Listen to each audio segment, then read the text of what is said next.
Being woken up that night, in the middle of the night, What's your emergency? on January 29th of 2004. I'll never forget it.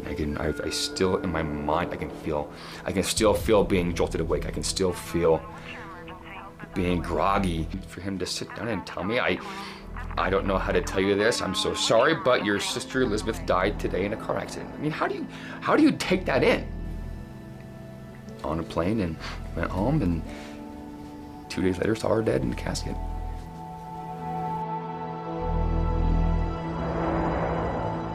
She was, without a doubt, unquestionably my soulmate. On the deepest form possible. And I feel like I'm a kid alone in a sea of people with nowhere to go. So I turned from the natural stages of grief, which I did not do, and I ate. I ate everything in sight.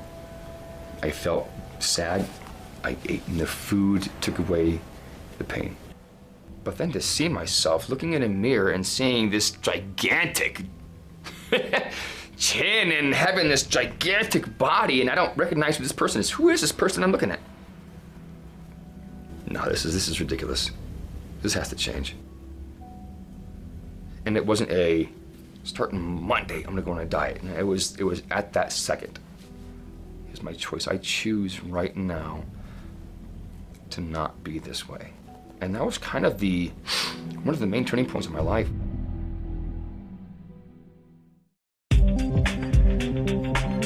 I'm a big TI because I love to teach.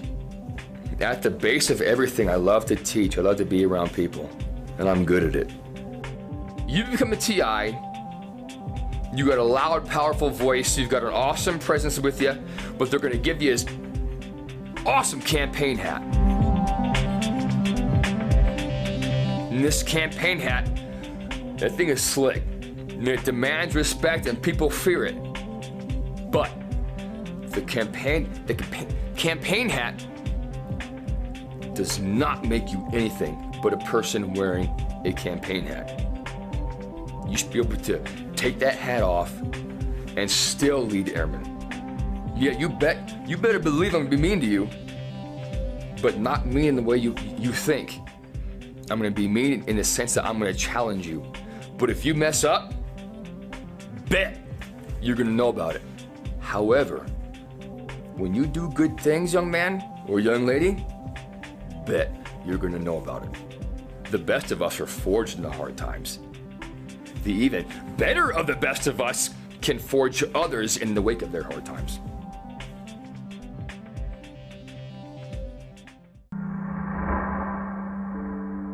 But then I started getting sick.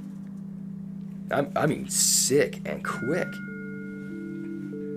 But every time I go to the doctor, all 5 times I saw the doctor, it was just nothing. No, you're fine.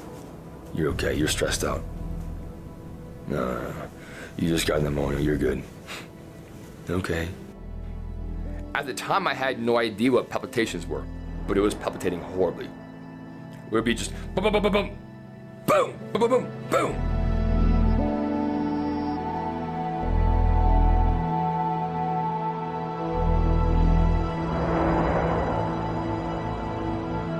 And I can't even move out of my bed. I gotta take a break to walk to the bathroom. I get tired sitting up. I sit up, my heart, I gotta take a break. This is unreal. It takes me 3 different sessions to get 25 feet to my bathroom. I can walk to my first dresser. I would have to stop to catch my breath. That's ridiculous. I will walk another 6 steps just to get up 2 steps to the sink area. Stop, catch my breath. Walk to the bathroom and I would have to sit down because I couldn't stand long enough. Catch my breath. I'd have to get fired up and pumped up just to stand up. No, I ain't right. Got on a plane. I flew. Got the plane. Sure enough, 11 hours later in the emergency room. Zip, a whole bunch of doctors come walking in. Where are you from? I'm like, I'm from Greenland. I don't know. How long have you had these symptoms? I don't know, October? They're like, no. He says, you're pretty sick, bud. I says, yeah, I feel that way. You know, they says, do some blood tests. They come back with blood tests. It says, your blood tests are off the charts. Medically speaking, we really don't have any medical idea as far as why you're still alive. People have a thing called congestive heart failure. Then now I'm kind of getting freaked out because that's a scary word or a scary term. There's 4 levels of congestive heart failure, 1 through 4, obviously. If there was a 5, you'd be on the bed at a 5. We have never seen anybody this bad. I go into surgery. Then the next thing you know, I come out of surgery. But what I didn't know is what happened in that time. The shirt walks in front of me and he's crying. Now, I'm just looking at him kind of strange because I really can't talk, but in my mind I'm thinking, what the hell is wrong with you? You know? And he says, brother, it is so good to see you. Thanks. Okay. My surgeon walks up and he says, we had a pretty rough time with you. And then we had complications. And I didn't have to say what. My facial expression was question enough. And so I shoot my eyebrows and kind of shrug and give him the, what are you talking about look? He says, during your surgery, your liver shut down. Your liver failed.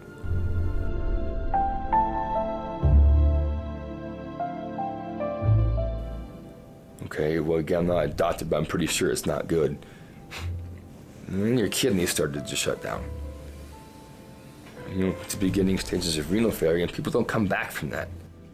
When that happens, you throw in the towel when you wait for things just to stop. Your body was done. That was the easy part.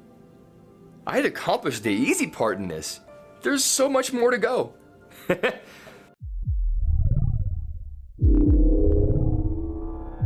Now it's just me. There's no more nurses. There's no more people to come by and say, hey, we're proud of you, keep up the great work. It's me. My nightmares were just unbelievable. I dreamed my death thousands of times. I'm done. I cannot do it. I have no purpose. I have nothing. I'm done. I love to read. Obsessively love to read. And it's funny that one of my favorite stories was kind of the thing that drove me to one. It was Edgar Allan Poe's The Telltale Heart, where he talks about killing this dude, whatever it is, but his heart still beats on, his eyes looking at him and kind of stuff. And he hears his heart, he hears a heart, here's a heart, here's a heart. But where he goes, under the planks, here's a heart. He turns himself in because he couldn't take it anymore. My valves tick, tick, tick, tick, nonstop. It's all I ever hear. Just do it for the rest of my life, they're gonna tick. But I'd lay in bed and I would just hear tick, tick, tick, tick, and every tick was my heart telling me who I am. I wasn't telling it nothing. It was telling me, you fail, you fail, you fail, you fail. That's all I hear. No, I'm not having that.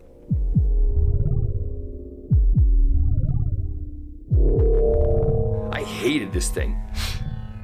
Then I hated it because it reminded me every single second of every single day that I'm a failure because I did something wrong. Everything collapsed because of what I did.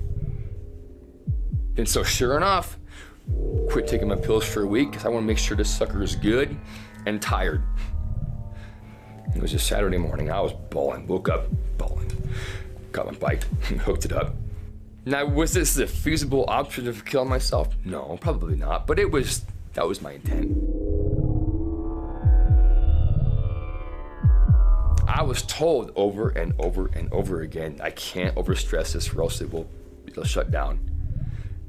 Well, good. I want you to shut down. I want you to explode like you exploded my life.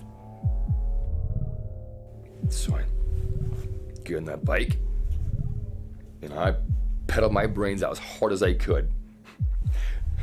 And I go 42.5 miles south, and I didn't die. I stopped because I got hungry. And I remember stopping because I was hungry and I was mad. Really? I can't even. At first you wouldn't. So now I'm irritated. And now it's a mission to make this thing stop. Turn around, haul butt back. I pass out a couple times, wreck a couple times. Every time I kind of come to, it's still, there's no way. And I kept thinking to myself, God, if I could have anybody in my corner right now to get me out of this freaking tar pit of hate, it had to be me, but I can't do it. This Matthew can't do it. And so I created my own split personality. I want to be myself. But the old self, I want to be the monster. The monster was my handle as a TI. I need that guy because I know for a fact he cares. And talk to you like yourself because you're not. I know it. I need him. So I created it in my head. And I would actually envision myself, ping, I get to a bad place. I could see myself looking at myself with my campaign hat on. So I stopped walking. In my head, I stopped. And I turned around. And I started walking forward.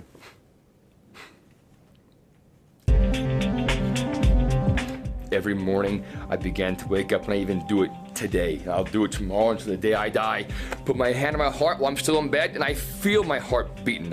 You can feel it ticking. You can feel it, the valve's going. But I want to feel it, and I want to hear it. And I accept who I am. I accept my heart because you're mine, and you're strong as hell, you little stubborn jerk. Today, Matthew Ziens chooses to have a good day, and today, I'm going to make an impact on somebody. Gone.